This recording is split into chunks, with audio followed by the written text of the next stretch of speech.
लो भाई हरियाणा वालों, तारीख कती मौज कर दी। अब तो श्री मनोहर लाल खट्टर जी ने 1 लाख नए और बीपीएल राशन कार्ड धमाका, 1 लाख नौकरी और 35 लाख के समथिंग नए रोजगार, फ्री मकान योजना धमाका, मकान नवीनीकरण के मिलेंगे 80,000 रुपये, फैमिली आईडी, आयुष्मान कार्ड में भी सारा सिस्टम हो गया चेंज।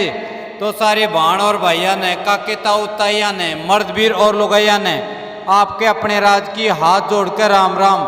साथियों, यह वीडियो धमाका भरा है। लाइव आप मुख्यमंत्री जी से सुनेंगे कि हरियाणा में कौन सी प्रमुख योजनाएं फिलहाल आपके लिए लाभदायक हैं और क्या आपके लिए कर दिया है खट्टर साहब ने, वो सब आप लाइव सुनेंगे। तो वीडियो को पूरा देखें, बीच में स्किप ना करें। वैसे तो पिछले 8 साल में हरियाणा के अंदर हमने सरकारी नौकरियां कहने को भले 1 लाख दी होंगी, लेकिन कुल रोजगार के जो अवसर उत्पन्न हुए हमारे नौजवानों को कुल 35 लाख रोजगार इन 8.5 साल में मिला है। ये जो जिस प्रकार का भ्रामक प्रचार एम्प्लॉयमेंट को लेकर के हमारे कांग्रेस के मित्र करते हैं, एक मैगजीन को इन्होंने थोड़ा इशारा कर रखा कि भाई इतने % दिखा दो, इतने दिखा दो, और हरियाणा में 35%, 40%, यहां तक बेरोजगारी दिखाते हैं। जबकि वास्तविकता यह है कि 6 से 7% बेरोजगारी को मानते हैं, और किसी भी विकासशील प्रदेश में, विकसित प्रदेश में इतनी बेरोजगारी स्वाभाविक है। बहुत लोग नए आते हैं, बहुत लोगों को रोजगार मिलता है। अब नए आखिर आने वाले लोगों को रोजगार की तलाश रहती है। कुछ लोग एक रोजगार अपना छोड़ करके दूसरे रोजगार में जाते हैं। तो ये जो बीच का जो एक जिसको कहना चाहिए बीच का एक फेज होता है, इस समय में इस बेरोजगारी को हम बेरोजगारी नहीं कहते हैं, हम इसको आगे बढ़ा रहे हैं। हमने 3C पर काम करना शुरू किया।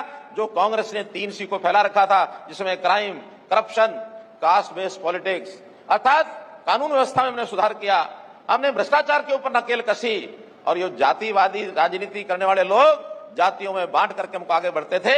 हमने हरियाणा एक, हरियाणा में एक कह करके उस जातिगत पॉलिटिक्स को भी समाप्त करने का काम किया है। और जिनके मन में अभी भी कुछ बातें रहती हैं, मैं आज भी अपील करता हूं, इससे भला होने वाला नहीं है। हमारा भला तो विकास का काम कौन कितना करता है, सोच किसकी कितनी ज्यादा है, जनता की भलाई में कौन काम करता है, ये सोच विचार करके हमको आगे बढ़ना चाहिए। तो इस नाते से हम लोगों को सुविधाएं घर बैठे मिले, इसके लिए हमने बहुत से पोर्टल बनाए। और बल्कि मजाक में कुछ लोगों ने हमको कहा ये पोर्टल की सरकार है। हमने स्वीकार किया कि ये पोर्टल की सरकार है। अगर हमारी ये 100 से ज्यादा ऐप और पोर्टल नहीं बनते तो हम घर बैठे बेटियों की शादी में जो 71,000 रुपए देने की बात थी वो पहुंचा नहीं सकते थे। हम विद्यार्थियों के खातों में सीधा स्कॉलरशिप का पैसा भेज नहीं सकते थे। ये इसी कारण से संभव हुआ है। 60 साल का बुजुर्ग होने के बाद ऑटोमेटिक पेंशन बन जाएगी, इसी कारण से संभव हुआ है। और 12.5 लाख हरियाणा के लोगों को नए राशन कार्ड 1 क्लिक से बन जाएंगे, ये इसी कारण से संभव हुआ है।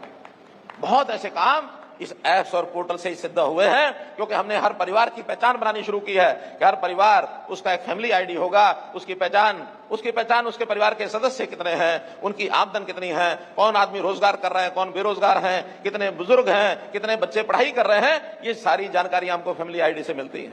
और इस फैमिली आईडी से जानकारी के माध्यम से हम योजनाएं बनाते हैं। योजनाएं बना के जो वो गरीब आदमी सरकारी खिड़की पर पहुंचकर योजना का लाभ नहीं उठा सकता, उसको घर बैठे उसकी योजना का लाभ मिलता है। मित्रों, ये जो पोर्टल की सरकार की बात कह रहे हैं, एक दिन ऐसा जरूर आएगा जब जनता समझ रही है, जनता इनको दुत्कार देगी कि ये पोर्टल की सरकार में नहीं, हमारे जीवन को सुखी कर दिया है, हमारे जीवन को सुखी किया है। तो इसलिए मित्रों, भाइयों बहनों, इन बातों को हमने ध्यान रखना है। हमने जैसा कहा, हरियाणा एकमात्र प्रदेश ऐसा जो वृद्धावस्था पेंशन सबसे ज्यादा आज भी देता है, 2750 रुपए मासिक। और मैंने घोषणा की है बहुत जल्दी इसको हम 3000 रुपया करने वाले हैं। हमने जो है परिवार में जो आदमी अस्वस्थ हो जाए, इलाज की जरूरत पड़ जाए, प्रधानमंत्री जी ने आयुष्मान भारत की योजना चला करके 5 लाख रुपए का बीमा हर एक का ये सुनिश्चित किया कि उसको इलाज करा करके खर्च नहीं करना पड़ेगा। केवल इतना ही नहीं, जो लोग इस श्रेणी में आने से रह गए थे उनकी संख्या भी हमने बढ़ाई, और जो 15.5 लाख हरियाणा के परिवार थे, हमने चिरायु हरियाणा योजना बना करके उसको 30 लाख तक पहुंचाया है। मित्रों, डबल किया है। तो इन सारी योजनाओं को लेकर के हम लोग आगे बढ़ रहे हैं। रोजगार के नाते भी जो गरीब परिवार हैं उनके किसी न किसी एक सदस्य को बुलाकर कैंप लगाकर हम उनकी ट्रेनिंग भी कराते हैं। उसको किस प्रकार का रोजगार करना है, उसको बैंक से लोन चाहिए तो लोन भी लेके देते हैं, या इस किसी प्रकार के काम में जिसकी आमदन बढ़ जाए ऐसे काम कराने के लिए, उसको पशु बांधना है तो लोन ले सकता है, उसको दुकान करनी है तो लोन ले सकता है, ऐसे सब कामों के लिए उसकी सहायता करते हैं। और आज हमारा टारगेट है कि बहुत जल्दी ऐसे 1 लाख परिवार ऐसे हम छूने जा रहे हैं कि उनकी आमदन अगर 1 लाख रुपया साल से कम है, उसको कैसे हम 1,80,000 के श्रेणी में लेकर जाए। आदमी काम करके ऊपर उठे। ये जो मुफ्त लेने की आदत कुछ राजनीतिक नेताओं को लग गई है कि तुम ये मुफ्त ले लो, तुम ये मुफ्त ले लो, हमारा लक्ष्य होना चाहिए लोगों को रोजगार दें। अपना कमा करके खाएगा, अपने घर का परिवार का गुजारा करेगा, स्वाभिमानी बनेगा, सिर ऊंचा, माथा ऊंचा, सीना चौड़ा करके जीने में जो मजा है वो मांग करके मुफ्त का लेकर के जीने में मजा नहीं है। तो मित्रों, भाइयों बहनों, कहने के लिए मेरे पास बहुत कुछ है। बेटी बचाओ बेटी पढ़ाओ हमने देखा, जिसका असर हमको इस जिले में भी दिखा है, बाकी जिलों में भी दिखा है।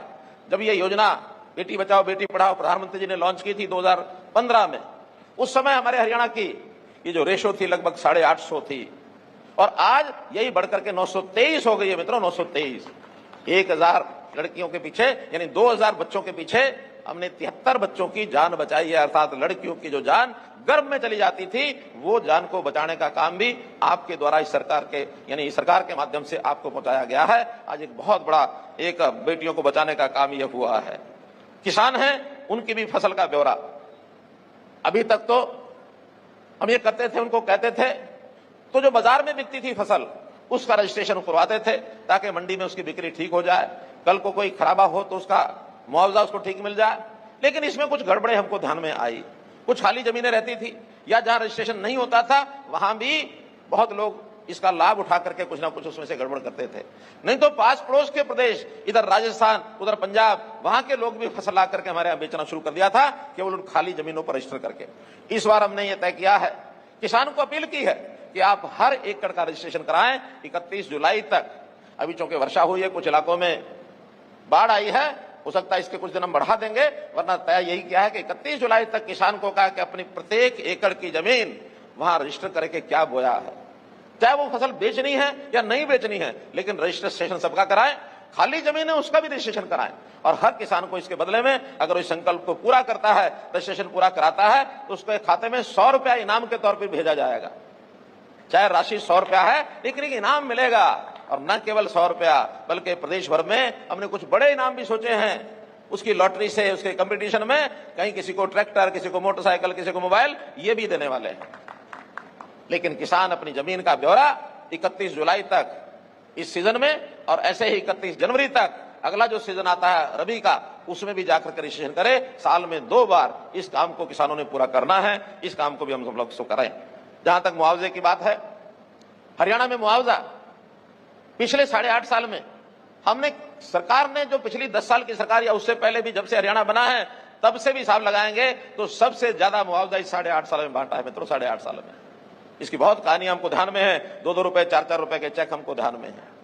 जहां तक बिजली की बात है, पूरे हरियाणा में लगभग 5600 गांव में और 24 घंटे बिजली ये देने का हमने काम किया है। बहुत सरकारें आई, नारे दिए, लेकिन कोई भी एक 150 गांव से ज्यादा 24 घंटे बिजली नहीं बढ़ा पाया। हमने आप लोगों से सहयोग लिया, बिजली के बिल मांगे, बिजली के मीटर बाहर निकलवाए, अपना इंफ्रास्ट्रक्चर, तारें ठीक की। हमारे अपने जो पावर हाउस हैं, जितने भी चीजें उसके अंदर ठीक करने की थी, बिजली विभाग ने भी पूरा सहयोग किया, और आज 5600 गांव के अंदर 24 घंटे बिजली है। मैं आशा करता हूं कि इस साल के अंत तक सभी 6200 गांवों में 24 घंटे बिजली पहुंचे। इसके लिए हम काम कर रहे हैं। किसानों को खेती के लिए तो लोन मिलता है, लेकिन पशुओं के लिए भी उनको लोन मिले, इसलिए अभी हमने साथ में पशु किसान क्रेडिट कार्ड ये भी जारी कराए हैं ताकि पशु को खरीदने के लिए उसको लोन मिले। और ऐसे ही पशुओं का बीमा ये हो जाए, इसके लिए पंडित दीनदयाल उपाध्याय पशुधन सुरक्षा बीमा योजना ये हमने शुरू की है। किसान को सहायता के लिए 6000 रुपया प्रधानमंत्री जी स्वयं साल में 3 बार करके भेजते हैं ताकि उनकी सहायता 2-2 हजार रुपये साथ जाएगा तो छोटा मोटा खर्चा उनका किसान का पूरा हो जाए। और यही काम छोटे उद्यमी, छोटे व्यापारी, मजदूर, जो हमारे मजदूरी करने वाले भाई हैं, उनको भी ऐसे 6000 रुपया साल की सहायता का ये प्रावधान किया है।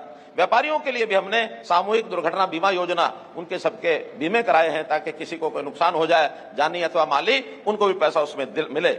इसी प्रकार से जहां तक शिक्षा का विषय है, शिक्षा में हमने महिलाओं की शिक्षा, हर 20 किलोमीटर के बाद उनको कोई शिक्षण का स्थान मिलना चाहिए ताकि कोई बहन बेटी को 10 किलोमीटर से ज्यादा न चलना पड़े। मित्रों, काम करने के लिए हमने पर्याप्त किए हैं, चाहे वो विकास के काम हो और चाहे ईज ऑफ डूइंग की बात हो। हर एक वर्ग के लिए, हर एक एरिया में, हर जिले में, हर समूह के लिए ये जो काम किए गए हैं, पंचायतों के लिए भरपूर हमने काम किए हैं।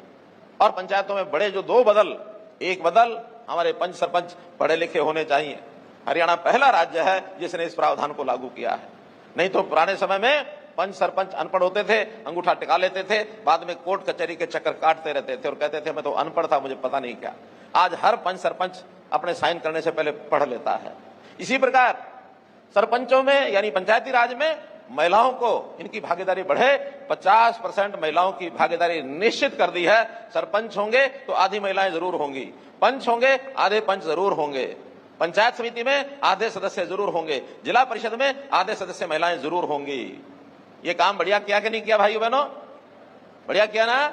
हाँ, बहुत बढ़िया। इस बात के लिए बहुत सब लोग प्रसन्न हैं। तो मैं तो यही कहूंगा कि पिछले 8 वर्ष में हमने जो भेदभाव रहित, भय मुक्त, बिना भाई भतीजावाद के, बिना ही करप्शन के, और ये जो नौकरियों का, बदलियों का ये जो हमने काम किया है, इसके अंदर मिशन मेरिट को हमने लागू किया है, जिसके अंदर गरीब से गरीब आदमी को बच्चा उसका पढ़ाई लिखाई करके आगे आए, ये सब हमने काम किए हैं। मैं आज इस अवसर पर आपको ये जो इतना बड़ा प्रोजेक्ट हमने शिलान्यास उद्घाटन का किया है, इसकी बहुत बहुत बधाई, शुभकामना देता हूं। और इसमें खास करके हमारे जो सरकारी विभाग हैं, जिन्होंने बड़े बड़े प्रोजेक्ट आज कराए हैं, चाहे वो इरिगेशन के 144 प्रोजेक्ट हैं 983 करोड़ रुपए के, चाहे इसमें पंचायत डेवलपमेंट के भी 43 प्रोजेक्ट हैं, इसी प्रकार हमारे पब्लिक हेल्थ इंजीनियरिंग के इनके भी 488 करोड़ के प्रोजेक्ट हैं, रेवेन्यू के पीडब्ल्यूडी के 382 करोड़ के 30 प्रोजेक्ट हैं, अर्बन लोकल बॉडीज के 40 प्रोजेक्ट 292 करोड़ रुपए के हैं। तो कुल मिलाकर 347 प्रोजेक्ट, ये 2741 करोड़ के जो शिलान्यास उद्घाटन हुए, इसके लिए इन अधिकारियों को भी, हमारे स्टाफ को भी मैं बहुत आभारी हूं उनका कि उन्होंने समय से ये प्रोजेक्ट पूरे किए हैं। जिनका इनागुरेशन, जिनका शिलान्यास हुआ है, उन कामों को भी शीघ्र से शीघ्र पूरा करें। और जो इसके बाद जितनी डिमांड्स हमारे पास आती हैं, जन संवाद पोर्टल में डाल करके हम विभागों को पहुंचाते हैं, उनको भी एक एक करके सब इसमें उसके ध्यान से उसका काम आगे बढ़ाएं, उसकी फिजिबिलिटी चेक कराएं, एस्टिमेट बनाएं। पैसे की कोई कमी नहीं आने देंगे। पैसा हरियाणा में पर्याप्त है। मित्रों, भाइयों बहनों, आपकी कृपा से जब ये भ्रष्टाचार बंद हुआ है, कम से कम 30-40% काम तो इसी में ज्यादा होने लग गए हैं। आजकल हमारे टेंडर जो पुराने लोग काम करते थे, वो उसको देख करके टेंडर भरते हैं, 28%, 30% कम राशि पर वो प्रोजेक्ट पूरे होते हैं। तो मित्रों, हमारा आपका साथ अगर बना रहे, सबका साथ सबका विकास, सबका विश्वास, सबका प्रयास अगर हम करते रहेंगे, तो ये पूरा प्रदेश हमारा देश भर में सभी प्रांतों में कई चीजों में अग्रणी है, दुनिया में भी इसका नाम बने। यही बातचीत करते हुए